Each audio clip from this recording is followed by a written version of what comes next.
Let's configure the connection we created in the last video.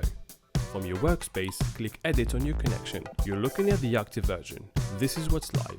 To make changes, create a new draft version. That way, your active version stays live and untouched. With Exalate versioning, every update is tracked. You can publish a draft when it's ready, keep all the versions for reference, or even restore archived versions anytime.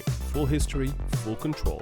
Next, create a trigger to define what this connection should pick up. For example, you can scope it to a specific project, so only matching items are considered for sync. Now, let's fine-tune the sync rules. Open the script editor.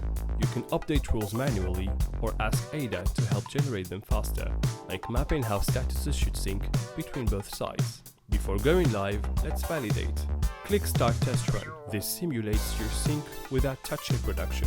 Select items to test. Notice the search respects your trigger, so you're testing exactly what this connection would pick up in real use. Review what's being sent and how the other side interprets it. All safely sandboxed. When everything looks right, publish the version and go live. In the next video, we'll look at troubleshooting and how to spot, diagnose, and resolve sync issues. See you in the next video.